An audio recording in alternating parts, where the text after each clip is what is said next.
우리의 모든 흘린 눈물을 그날의 새 찬양이 되게 하겠네라는 가사가 굉장히 인상적이네요. 네, 오늘 마태복음 5번째 시간이고 말씀의 제목 너희도 온전하라입니다. 요절 48절 다 함께 읽어보겠습니다. 네, 시작.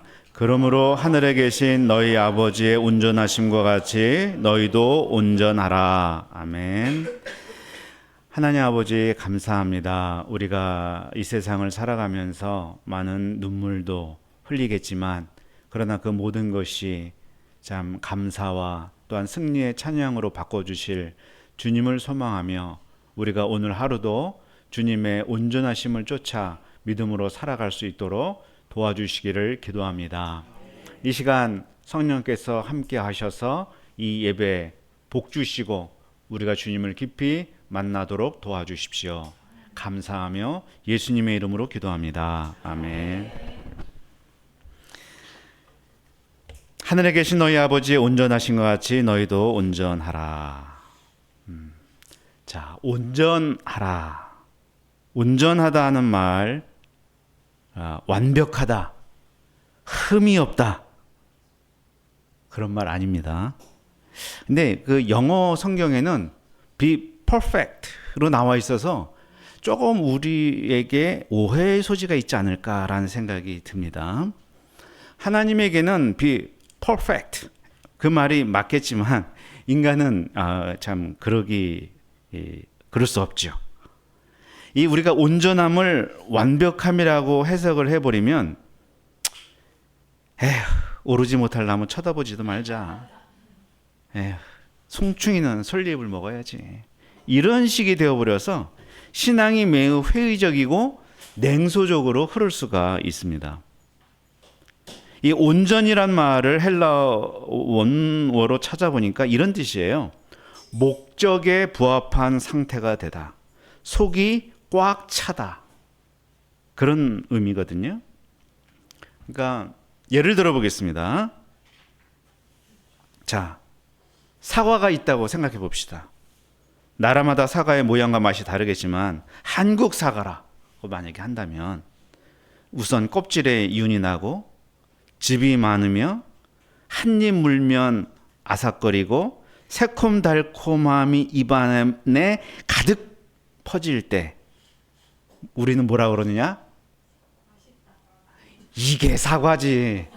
이렇게 얘기해요. 이게 사과지. 그게 무슨 말이냐? 사과로서 온전하다는 말이에요. 사과가 사과다워야 한다면 사람도 사람다워야 하는 것이요. 신앙인이라면 신앙인다워야 하는 것, 그게 온전함이죠. 그게 사람의 자기다움이라고 말할 수도 있고 됨됨이를 실현하고 있는 상태라고도 표현할 수 있어요. 자, 여러분은 온전하게 살아가고 계십니까? 어때요? 이 맛있는 사과처럼 아주 나다움을 실현하면서 살아가고 있는지 우리가 돌아봐야 되겠습니다. 지난 시간에 너희는 세상의 소금이요 빛이라 말씀하셨습니다. 소금과 빛으로 살아가는 것도 온전한 삶이라고 할 수가 있을 것입니다. 이제 한 걸음 더 나아가 계명과 율법을 어떻게 지키는 것이 온전함이냐라고 예수님은 말씀해 주세요. 당시 많은 사람들은 예수님이 율법을 파괴하는 사람인 것처럼 생각했어요. 왜냐? 안식일에 일을 하지, 나병 환자 몸에 막 손을 대지, 세리와 창기와 식사하지, 이런 모습이 율법을 무너뜨리는 사람인 것처럼 보였습니다. 그러나 예수님은 자신은 율법을 무너뜨리는 사람이 아니고 완전하게 세우는 사람이라고 했어요. 오히려 율법을 무너뜨린 사람은 율법을 가장 잘 지키는 것으로 생각했던 서기관 바리새인들 너희들이라고 말씀했습니다. 그래서 제자들에게 너희 의가 서기관과 바리새인 정도라면 결코 천국에 들어가지 못한다라고 20절에서 말씀하고 계시는 거예요.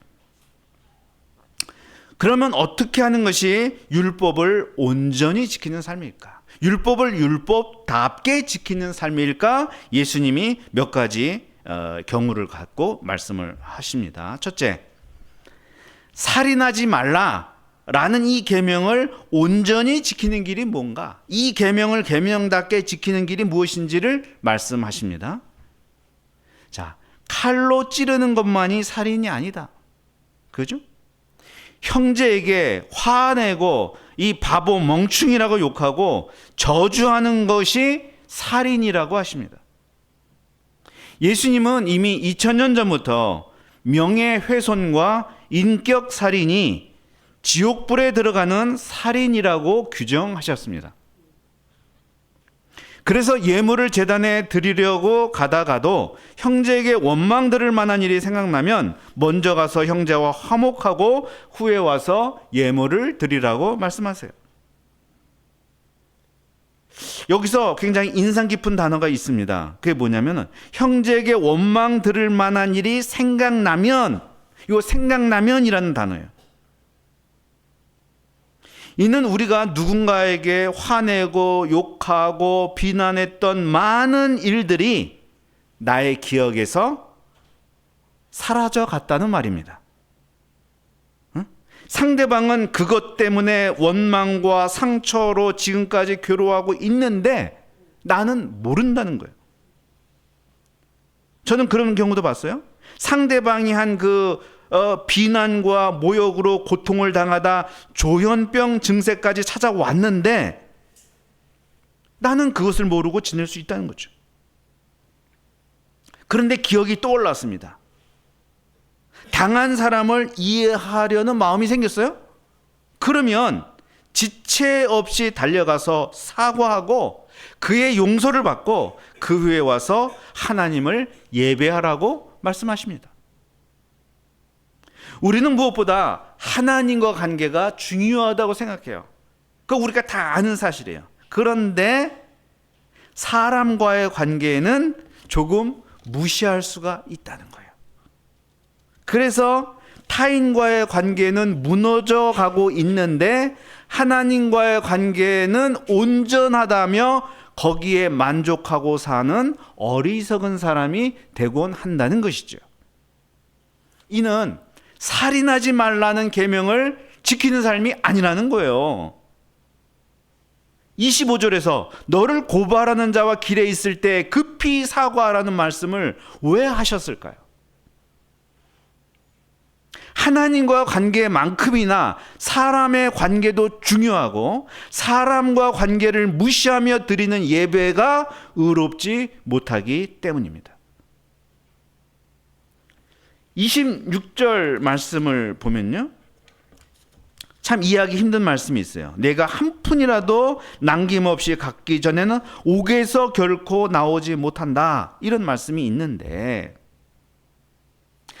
이 하나님과의 관계처럼 인간관계도 깨어지기 전에 막아야 하고 한 번 깨어지면 평생을 죄책감과 후유증으로 보낼 수도 있다는 의미입니다. 그리고 미움이나 분노는요, 상대방을 해치기 전에 나를 해칠 수 있죠. 나를 해치고 상대를 해치고 모든 관계를 파괴하는 것이니 살인이 아닐 수 없는 것이죠. 쉽게 짜증내고 가볍게 농담하고 상대방의 입장을 고려하지 못했던 언행들이 관계를 파괴하는 살인의 죄는 아니었는지 우리가 통찰할 줄 아는 온전한 사람이 되기를 기도합니다. 두 번째, 간음하지 말라는 계명을 온전히 지키는 길이 무엇인지를 예수님은 말씀해 주십니다. 자, 예수님은 육체적 성관계만이 간음은 아니라고 하십니다. 마음에 음욕을 품고 여자를 보는 것도 간음이라고 하십니다. 자, 음욕을 품고 이성을 본다는 건 무슨 말이냐? 나의 정욕을 만족시킬 대상으로 상대방을 도구하여 본다는 말로써 상대방에 대한 인격적 존중이 전혀 없는 상태를 의미합니다. 기회만 온다면 그런 마음의 태도는 실제 간음으로 이어지겠죠. 야, 이거 너무한 거 아니냐? 눈으로만 봐도 그러면 야, 이거 누가 이렇게 하냐? 이렇게 얘기할 수 있죠, 우리가. 하나님이 우리에게 성욕을 주셨습니다. 수면력, 식욕과 똑같이 성욕을 주셨어요. 그것을 하나님이 허용하신 테두리 안에서 사용하도록 선택하고 관리할 책임이 우리에게 있는 것이죠. 선악과를 따먹을 위험성이 있다고 해서 선악과 나무를 만드신 하나님께 잘못을 돌릴 수 없는 것처럼 간음할 위험성이 있다고 해서 성욕을 주신 하나님을 잘못했다 말할 수 없다는 것이죠. 예쁘고 멋진 사람을 보고 눈이 획 돌아가는 거 죄 아닙니다. 죄 아닙니다. 상대방을 인격체가 아니라 자신의 욕망을 채울 대상으로 대상화하는 것이 죄인 거죠. 본문에서 예수님은 실족하게 하는 것이라면 눈도 뽑고 손도 찍어버리라고 말씀하십니다. 이는 간음의 유혹에 빠지게 하는 요인들을 자기 스스로 미리 막을 필요가 있다는 것이죠. 그런 거예요. 새가 내 머리 위에 똥을 싸는 것을 나는 피할 수 없지만 그 새가 내 머리 위에 둥지를 트는 것은 내가 막아야 되잖아요. 예수님은 더 나아가 아내를 버리는 것도 간음하는 거라고 말씀합니다. 이혼의 여러 이유를 대겠지만 실은 정욕을 채우고자 핑계를 대고 버리는 것이 많기 때문입니다. 버리는 것은 버림받은 아내도 간음하게 하고 그런 사람에게 장가드는 자도 간음하게 하는 일이라 말씀하십니다. 이로 보건대 한 사람의 간음은 본인과 배우자 심지어 제3자까지 상처를 입히는 일이 된다라는 것을 말씀하십니다. 자, 세 번째, 맹세를 지키라 하는 말씀을 온전히 지키는 길이 무엇인지를 이제 말씀하십니다. 구약에서는 거짓 맹세하지 말고 한 번 맹세했으면 반드시 지키라고 말씀을 하셨어요. 그러나 예수님은 어떤 맹세도 하지 말라고 하십니다. 자, 생각해 보세요. 맹세하는 이유가 무엇일까? 상대방이 나의 말을 절대 믿지 않기 때문입니다. 예를 들어서 진호 목자님 1,000만 원만 꿔줘요. 이번에는 확실히 갚을게요. 근데 상대방은 움직일 생각이 없어요. 그러면 이제 막 상황이 다급해지면 내가 정말 하나님께 맹세한다니까 내 손에 장을 지진다. 내 성을 간다. 평생 네 종으로 산다. 이런 되지도 않은 얘기까지 막 한단 말이죠. 예수님이 맹세하지 말라는 말씀은 맹세해야만 하는 그런 구도로 흐르지 않도록 처음부터 믿을 만한 사람이 되라는 거예요. 만일 내가 믿을 만한 사람이었다면 제가 진호 목사님 1,000만 원만 어떻게 안 되겠어? 라고 말하면 진호 목사님이 바로 카카오페이로 1,000만 원 쏴주겠죠? 그런 사람이 되는 게 중요하지 맹세하고 번복하고 또 그런 맹세를 반복하는 그런 비참한 삶을 살지 말라는 거예요. 우리가 그렇게 하려면 어떻게 해야 되느냐? 처음부터 옳은 것은 옳다고 하고 아닌 것은 아니라고 하는 아주 진실한 태도가 있어야 된다. 나의 유익에 따라 그때그때 말을 바꾸고 사탕발림의 말을 할 수 있어요. 할 수도 없는 일을 막 할 수 있다고 큰 소리치고 좋지 않은 일인데도 막 좋다고 허풍 떨고 그런 일이 반복되면 결국 맹세를 남발해야만 살아가는 비참한 사람이 되는 거예요. 그러니까 그 속에는 뭐가 있느냐? 허영과 탐욕이 있는 것이죠. 그것 때문에 나를 과장하고 상황을 과대 포장하는 그런 짓 하지 말고 그대로의 나, 그대로의 상황을 인정하는 우리가 되라고 말씀하십니다. 자, 네 번째. 동일하게 갚아주라 하는 이 말씀을 온전히 이루는 길이 무엇인지 이제 말씀하시는데요. 아주 유명하죠. 눈은 눈으로, 이는 이로 갚으라. 유명한 율법이에요. 상대방에게 당한 손해를 고스란히 갚아주라는 의미예요. 이는 화가 난다고 2배, 3배 보복하는 것을 방지하기 위한 법이었습니다. 그러나 예수님은 그렇게 대응하지 말라고 하세요. 오른편 뺨을 맞으면 어때요? 여러분, 그의 양쪽 뺨을 치고 싶겠죠? 그렇지만 그렇게 하지 말고 내 왼쪽 뺨을 돌려대라고 말씀하십니다. 속옷을 가지고자 하면 그의 옷을 찢어버리고 싶겠죠? 근데 더 좋은 겉옷도 가지게 하고 억지로 오리를 가게 하면 그 사람과 심리를 동행하라고 말씀하십니다. 야, 이게 뭐예요? 속도 없고 생각도 없이 그저 당하는 사람으로 살라는 말입니까? 고소나 형벌이 뭐 필요 없다는 말입니까? 그게 아니고, 눈은 눈으로 갚는 방식은 보복의 악순환에서 벗어날 수 없다는 한계가 있음을 지적하는 말씀입니다. 그런 식으로 근본 문제 해결이 안 된다는 거죠. 그가 얼마나 부당하게 느꼈으면 오른쪽 뺨을 칠까? 얼마나 억울했으면 고발하면서 속옷이라도 취하고자 할까? 오죽했으면 오리를 가자고 했을까? 이렇게 생각하는 거죠. 그러므로 왼쪽 뺨을 돌려대고 겉옷도 주고자 하는 것은 적극적인 이해이며 포용입니다.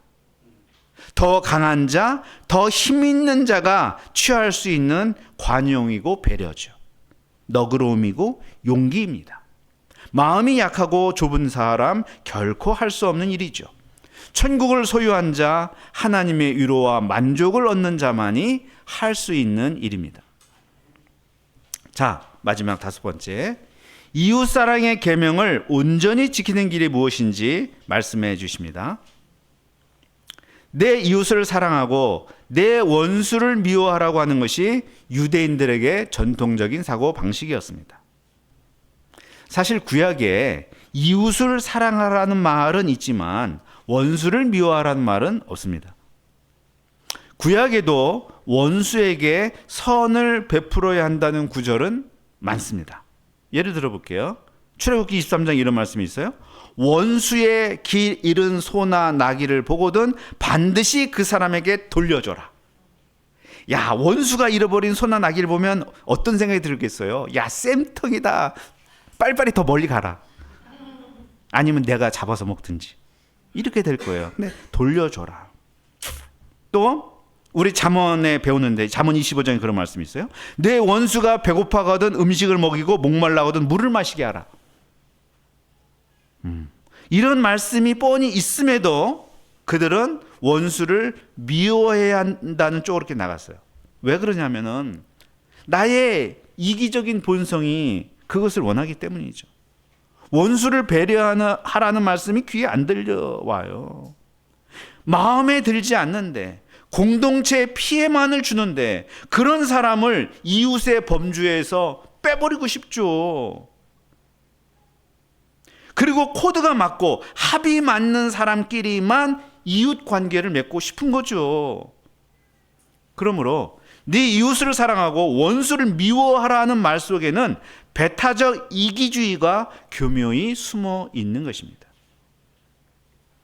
요 이기주의가 사실 나의 온전함을 가로막는 최대의 장애물입니다. 그런데 나의 원수가 하나님에게도 원수인가? 요나서에 나오는 니느웨 사람들이 요나에게는 철천지 원수였지만 하나님에게는 아끼는 백성들이었습니다. 누가복음 15장에 나오는 둘째 아들이 첫째에겐 원수였지만 아버지에겐 불쌍한 아들일 뿐이었습니다. 이웃과 원수가 본래 나뉘어져 있습니까? 이웃이 하루아침에 원수가 되기도 하고 원수가 다음날 이웃이 되기도 하잖아요. 이웃과 원수는 나의 상황, 나의 형편 중심의 구분이었지 하나님에겐 아니었다는 사실이에요.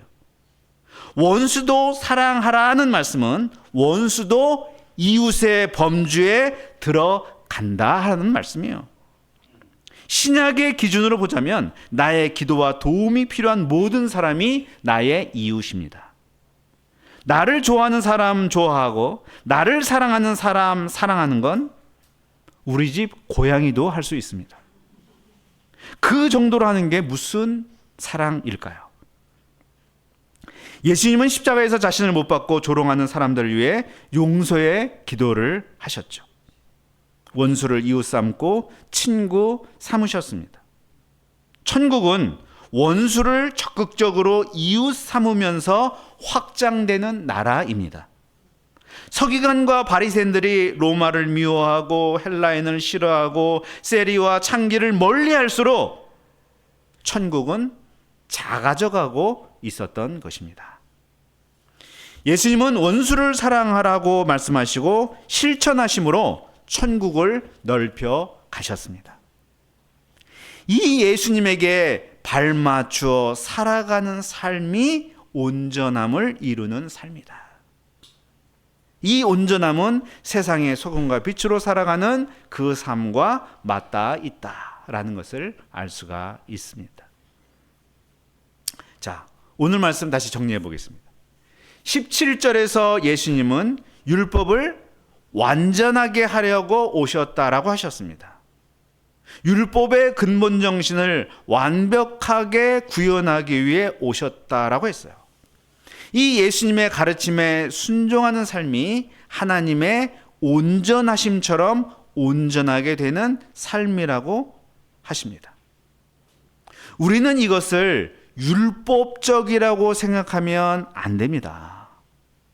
구약에서 출애굽한 백성들이 시내산에서 하나님으로부터 율법을 받았습니다. 그것은 구원을 위해 주신 것이 아니라 구원받은 하나님의 백성답게 살라고 주신 것입니다.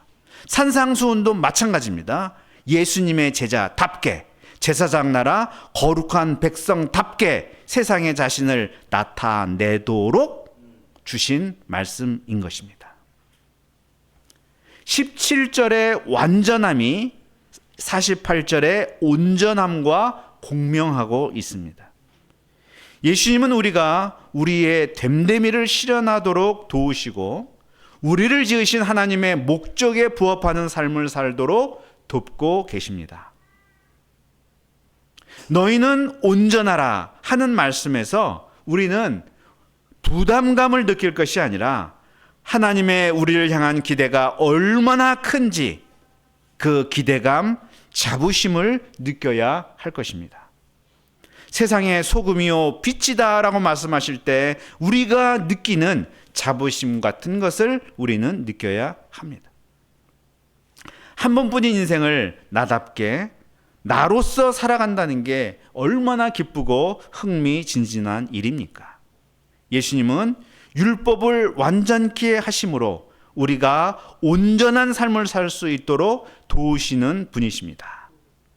우리의 삶을 온전하게 되도록 이끌어 가시는 주님을 찬양합니다.